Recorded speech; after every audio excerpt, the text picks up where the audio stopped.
This video is brought to you by Hookwood Store. Apple को products, DJI को drones, action cameras लगायत सम्पूर्ण tech products को लागि चाहिँ do visit hookwood.com. हेलो र नमस्ते, म प्रतिमा. आज मसँग छ iPhone 14 Pro Max.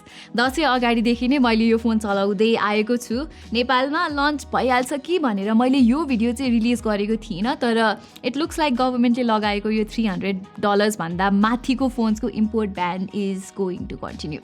र रुमर्स अनुसार चाहिँ चुनाव इलेक्सन पछि मात्रै यसको सोल्युसन आउनेछ. सो साँच्चीकै भन्नुपर्दाखेरि चाहिँ it's a really bad situation for mobile industry of Nepal. यो $300 को ब्यानले गर्दाखेरि चाहिँ न त हामीले 50,000 भन्दा माथिको फोन्सहरू देख्न पाएका छौँ, र MDMSले गर्दाखेरि चाहिँ ग्रे च्यानल्सहरूबाट किनेर चलाउन पनि एकदमै रिस्की भएको छ. अनि सुन्नमा आएको छ कि विकली 2,000 भन्दा बेसी आइफोन्सहरू चाहिँ नेपालमा एक्टिभेटेड भइरहेको छ अरे. यसले चाहिँ अब के जनाउँछ भने MDMS लागू भए तापनि it is not effective at all.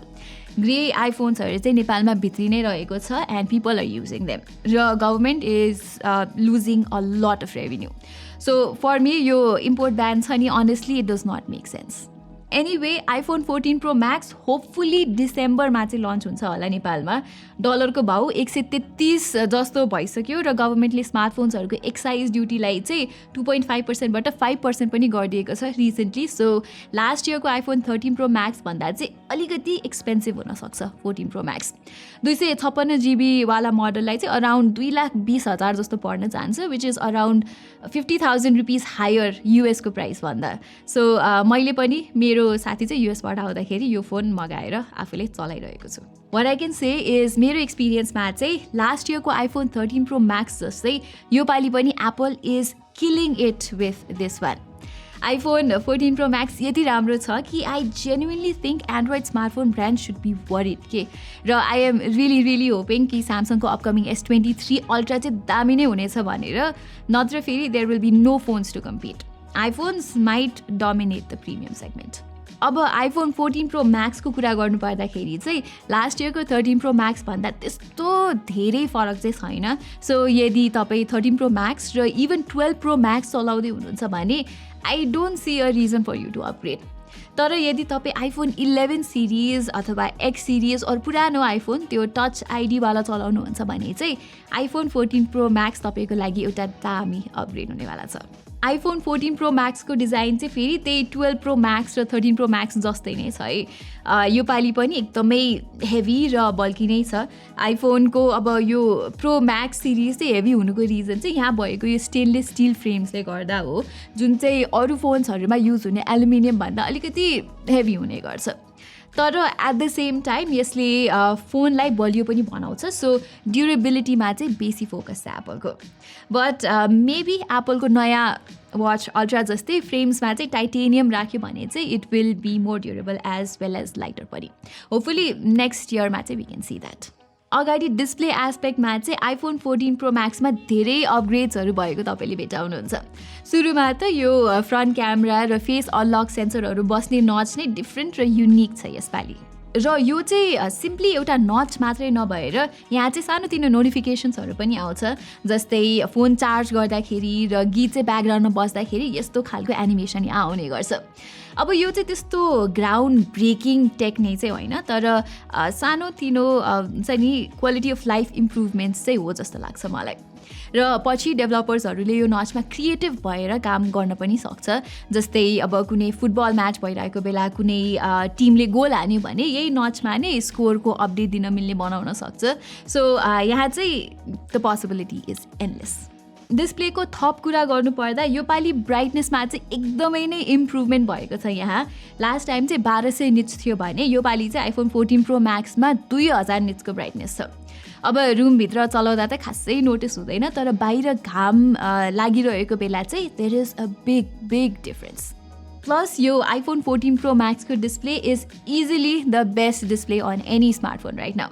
Even DxO mark र डिस्प्ले मेटको ल्याब टेस्ट अनुसार चाहिँ iPhone 14 Pro Max को डिस्प्ले बेस्ट नै छ अरे. यो फोनमा चाहिँ एकदमै राम्रो कलर युनिफर्मिटी भएको तपाईँहरूले भेटाउनुहुन्छ. जस्तै अब HDR भिडियो प्ले गर्दाखेरि यहाँ केही पनि समस्या आउँदैन, र मेरो 1 महिनाको युसेजमा यसको यो 120 Hz रिफ्रेस रेट एकचोटि पनि ल्याग चाहिँ भएको छैन. र लास्ट इयरको 13 प्रो म्याक्समा चाहिँ अब सुरुमा कुनै एपहरू चाहिँ 60 हर्ट्जमा मात्र चल्ने जस्तो समस्या पनि छैन आइफोन 14 प्रो म्याक्समा। सबै एप्सहरू 120 हर्ट्जमा चल्छ एकदमै नै स्मुथली। जस्ट एउटा मात्रै गुनासो चाहिँ के छ भने यहाँ एप्पलको यो अलवेज अन डिस्प्ले चाहिँ एकदमै बकवास नै लाग्यो मलाई। मेरो विचारमा चाहिँ एन्ड्रोइड फोन्सले धेरै नै बेटर वेमा अलवेज अन डिस्प्ले इम्प्लिमेन्ट गर्दै आएका छन्। अहिलेको यो अलवेज अन डिस्प्ले यो आइफोन 14 प्रो म्याक्समा जस्ट लक स्क्रिनको ब्राइटनेस यसले डिम गरिदिन्छ एन्ड द्याट इज इट। र यहाँ विजेट्सहरूको सेलेक्सन पनि एकदमै नै कम रहेको छ। जिमेल, वाट्सएप र अरू एपहरूको नोटिफिकेसन अलवेज अन डिस्प्लेमा नै आउने भइदिएको भए चाहिँ अझै युजफुल हुन्थ्यो जस्तो लाग्छ मलाई चाहिँ। त्यसै गरी यो अलवेज अन डिस्प्लेले चाहिँ 1% जस्तो ब्याट्री चाहिँ पर आवर खाइदिन्छ। सो अहिलेलाई मैले चाहिँ यसलाई डिसेबल नै गरेर राखिरहेको छु। अब ब्याट्री लाइफको कुरा गर्नु पर्दा आइफोन 13 प्रो म्याक्सको जस्तो नै छ। द्याट मिन्स कि फ्ल्यागसिप फोनहरूमध्ये आइफोन 14 प्रो म्याक्सको battery endurance is the best. मेरो हेभी युसेजमा चाहिँ राति सुत्नु अगाडि चाहिँ 30 देखि 35% ब्याट्री चाहिँ सधैँ रहिरहन्थ्यो। सो यो चाहिँ एउटा मात्र हाई एन्ड फोन हो जसको ब्याट्री ब्याकअप चाहिँ 1.5 देखि 2 दिनसम्म भएको तपाईँहरूले पाउनुहुन्छ।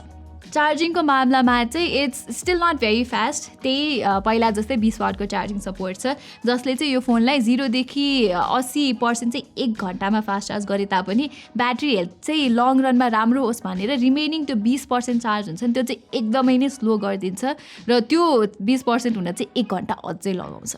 अनि साथै एप्पलले अझै पनि त्यही पुरानो लाइटनिङ पोर्ट नै युज गरिरहेछ। यो लाइटनिङ पोर्टको चाहिँ दुईवटा प्रब्लमहरू छ। सुरुमा त आजकल सबै प्रडक्ट्सहरूमा टाइप सी नै हुने गर्छ। सो ट्राभल गर्दा अथवा साथीकोमा बस्दा सधैँ आइफोनको चार्जर चाहिँ छुट्टै बोक्नुपर्ने हुन्छ। तर लाइटनिङ कनेक्सनको अर्को बिगेस्ट प्रब्लम भनेको चाहिँ एकदमै स्लो USB 2.0 चार्जिङ टेक हो। सो फर इक्जाम्पल तपाईँले आइफोनबाट खिचेको 50 GB को प्रोरेस भिडियो चाहिँ ल्यापटपमा कपी गर्नुभयो भने एकदमै नै धेरै टाइम लाग्छ compare to USB type C. Okay, पर्फर्मेन्सतिर लाग्दा आइफोन्सले चाहिँ यो एस्पेक्टमा बारम्बार एन्ड्रोइडलाई डोमिनेट नै गर्दै आएको छ र this year is no exception. Last इयरको A15 Bionic चिपसेट अहिलेको एन्ड्रोइड फ्ल्यागसिपमा पाउने चिपसेट भन्दा पनि पावरफुल छ र आइफोन 14 प्रो म्याक्समा भएको A16 Bionic चिप त झन् अझै नै पावरफुल छ कि। सो त्यो डिफ्रेन्स बिट्विन एन एन्ड्रोइड र iPhone in terms of performance every year चाहिँ बढ्दै गइरहेको छ। त्यो बाहेक एप्पलले चाहिँ यसलाई 13 प्रो म्याक्समा भए जस्तो धेरै बेरसम्म गेम खेल्दाखेरि हिटिङ भएपछि डिस्प्ले आफै डिम हुने जस्तो इस्युहरू पनि यो फोनमा रिजल्भ गरेको छ। मैले गेन्सन इम्प्याक्ट र पब्जी जस्तो गेमहरू चाहिँ 30 मिनटभन्दा बढी खेल्दा पनि आइफोन 14 प्रो म्याक्सको डिस्प्ले डिम हुँदैन थियो के। सो आई थिङ्क एप्पलले चाहिँ 14 प्रो म्याक्समा थर्मल कुलिङ चाहिँ निकै बेटर बनाएको जस्तो छ। सो यसले गर्दा iPhone 14 pro Max is easily the best gaming phone in the market. यहाँ चाहिँ तपाईँहरूले एकदमै स्टेबल हाइएस्ट ग्राफिक सेटिङमा पनि इजिली हाई FPS अचिभ गर्न सक्नुहुन्छ। प्लस यहाँ रहेको यो स्पिकरको क्वालिटी अनि ह्याप्टिक्स जस्तो कुरा पनि एकदमै नै दामी छ जसले गर्दा गेमिङ एक्सपिरियन्स चाहिँ अझै इन्हान्स गरिदिन्छ। अलराइट, लास्टली आइफोन 14 प्रो म्याक्सको अर्को अपग्रेड चाहिँ क्यामेरामा तपाईँहरूले भएको भेटाउनुहुन्छ। यसपालि we finally get high res 48 मेगापिक्सलको क्यामेरा अन एन आइफोन। अनि यो क्यामेराको रेजोल्युसन मात्रै हायर होइन, यो पालिको सेन्सरको साइज पनि 13 प्रो म्याक्स भन्दा चाहिँ 65%ले ठुलो छ। सेल्फीको मामलामा पनि एप्पलले फ्रन्ट क्यामेरामा OIS र अटो फोकस दिएको छ। सो हार्डवेयर वाइज एप्पलले आइफोन 14 प्रो म्याक्सको क्यामेरामा राम्रो अपग्रेड चाहिँ दिएको तपाईँहरूले पाउनुहुन्छ। प्लस A16 Bionicको नयाँ इमेज प्रोसेसरले गर्दाखेरि चाहिँ मैले 14 प्रो म्याक्सबाट खिचेको फोटोजहरू चाहिँ 13 प्रो म्याक्सबाट खिचेको फोटोजहरू भन्दा बेटर भएको पाएँ। त्यस्तो आकाश पातालकै डिफ्रेन्स चाहिँ होइन, तर 14 प्रो म्याक्सले चाहिँ कन्सिस्टेन्टली बेटर डाइनामिक रेन्ज अनि कम कन्ट्रास्ट र ओभरअल प्लिजिङ फोटो निकाल्छ। र तपाईँलाई चाहिँ फोटोमा धेरै डिटेल चाहिएको छ भने you can even enable 48 megapixel mode र क्लिक र इमेजेस जसमा चाहिँ बब्बाल डिटेल्सहरू आउँछ। सिमिलरली मलाई चाहिँ आइफोन 14 प्रो म्याक्सको पोर्ट्रेट्स पनि बेटर लाग्यो। 13 प्रो भन्दा यसले राम्रो बोके र स्किन टोन निकाल्दो रहेछ। So you will really like the portraits from the iPhone 14 pro Max. यसमा भएको 48 मेगापिक्सलको क्यामेराले गर्दाखेरि चाहिँ 2 टाइम्स जुम फोटोहरू पनि बेटर आउँछ लास्ट इयरको तुलनामा. नट जस्ट 2 टाइम्स सेल्फिज अनि अल्ट्रा वाइड, म्याक्रो, लो लाइट र इभन 3 टाइम्स जुम सट्सहरू पनि iPhone 14 Pro Maxमा हल्का बेटर छ. सो अनेस्टली म चाहिँ 14 Pro Maxको फोटोजबाट एकदमै नै सेटिस्फाइड छु. जस्ट एउटा मिस भएको एस्पेक्ट चाहिँ S22 Ultra जस्तै 10 टाइम्स पेरिस्कोप जुम लेन्स दिएको भए चाहिँ iPhone 14 Pro Maxको क्यामेरा सेटअप पर्फेक्ट नै हुन्थ्यो. अब भिडियोग्राफीको कुरामा चाहिँ आइफोन यो एस्पेक्टमा किङ नै हो भन्दा पनि फरक पर्दैन. कुनै पनि एन्ड्रोइड फोन्सले 4Kमा आइफोन जतिको स्टेबल र त्यो क्वालिटीमा चाहिँ भिडियोजहरू खिच्न सक्दैन र यो इयर चाहिँ एप्पलले नयाँ सेन्सर शिफ्ट 2.0 टेक ल्याएको छ जसले गर्दाखेरि चाहिँ स्टेबिलाइजेसन अझै बेटर हुने गर्छ. अनि फाइनली एन्ड्रोइड फोन्समा हुने सुपर स्टेडी मोड जस्तै एक्सन मोड भन्ने फिचर पनि तपाईँहरूले यहाँ भेटाउनुहुन्छ जसले बेसिकली भिडियोजलाई क्रप गरेर एकदमै स्मुथ र स्टेडी भिडियोजहरू प्रड्युस गर्छ इभन कुद्दा अथवा बाइक चलाएर भिडियो रेकर्ड गरेको सिचुएसनमा. सेल्फिज पनि iPhone 14 Pro Maxको लास्ट इयरभन्दा चाहिँ बेटर छ.